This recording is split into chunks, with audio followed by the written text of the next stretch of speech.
The Baboons of Matopos, a children's story told by a 9-year-old boy called Masacha. Last summer, all my cousins came from all over Zimbabwe to stay with us in our house in Bulawayo. One day my dad said he was taking us on a trip to Matopos. If you don't know what Matopos is, it's the famous hill where a man called Cecil John Rhodes is buried. If you don't know who that is, just keep reading. My dad squeezed all 10 of us into his little car. Even my aunt brought her baby Bandile, who was the youngest of us all. We stopped to buy food and drinks, then hit the road singing songs, laughing and waving at cars like we were famous. When we got to the park, the roads became really narrow. Dad had to drive slowly, and he wasn't happy because there were no signs showing where to go. We got lost. Still, the park was amazing. There were huge rocky hills, valleys, and giant boulders that looked like they were from another planet. Suddenly, we saw a big smooth rock just off the road, and guess what? A whole troop of baboons was sitting and playing on it. Dad stopped the car. We all gasped as some of the baboons actually came up to our car and peeked inside. "Hello, Baba," said one of them in a deep, booming voice. I was so shocked I nearly dropped my juice bottle. The baboon must have been the leader. "Hello yourself," Dad replied, smiling. "My name's Mkiwane," said the baboon. "Say, you wouldn't happen to have any bananas in that nice car of yours, would you? My family hasn't eaten in 2 days." Dad chuckled. "It's your lucky day, Mkiwa. We've got bananas, oranges, mangoes, even some boiled maize." He turned to Mom, who handed him the bag of fruits. "Here you go," Dad said, giving the plastic bag to Mkiwa, the big baboon. "Why, thank you, kind sir," said Mkiwa, bowing slightly.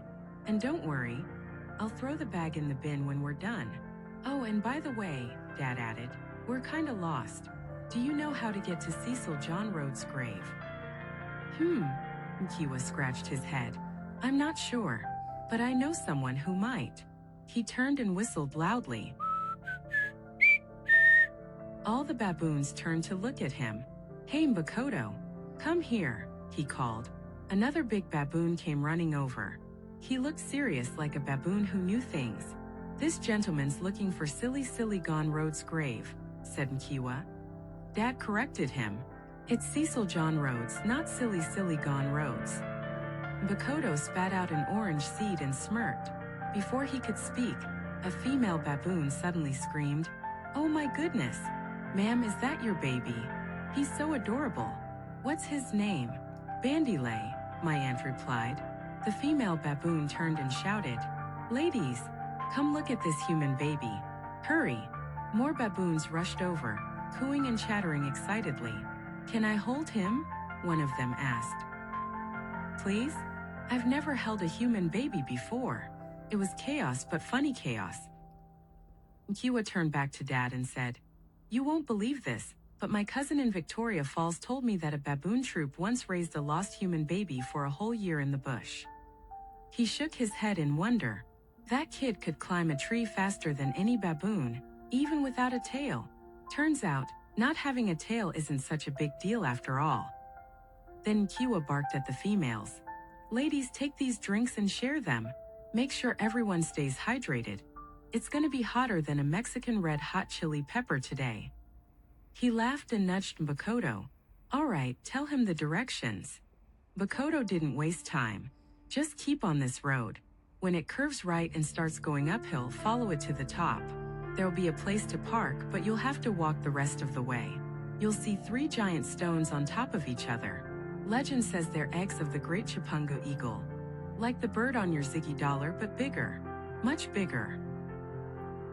He leaned closer and whispered, "Next to the grave is a giant rock shaped like an anvil.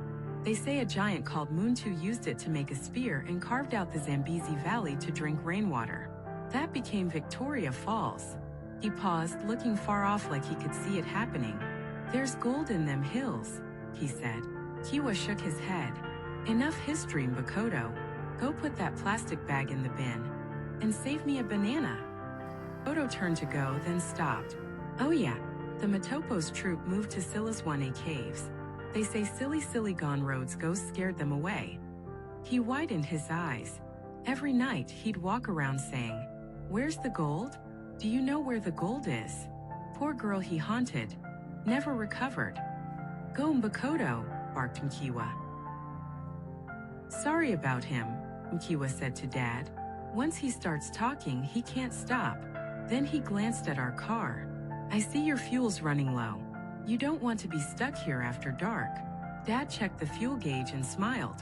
We're good. Got more than enough. Well then, Mkiwa said. Safe travels, good people. And beware the night. Strange things happen out here. Dad nodded. Thank you, Mkiwa. You've been very helpful. We waved goodbye to the baboons and drove away. After a while, Dad said, let's go find Silly Gone Road's grave. We all burst out laughing. What? He asked. You said Silly Gone Roads. I giggled. No, Masacha. I did not. Dad protested. Yes, you did. Everyone shouted. He chuckled. Well, maybe we should call him that, Silly Gone Roads from now on. He was a very silly man. Silly, said Bandilay. Oh my goodness, my aunt squealed. Bandilay just said his first word. Silly Bobo, said Bandilay again, beaming. We all laughed and chanted, Silly Bobo.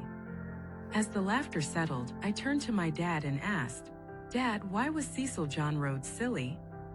He smiled softly and replied, that's a story for another day, son. Another day. And that, dear reader, was the best trip we ever had. The end.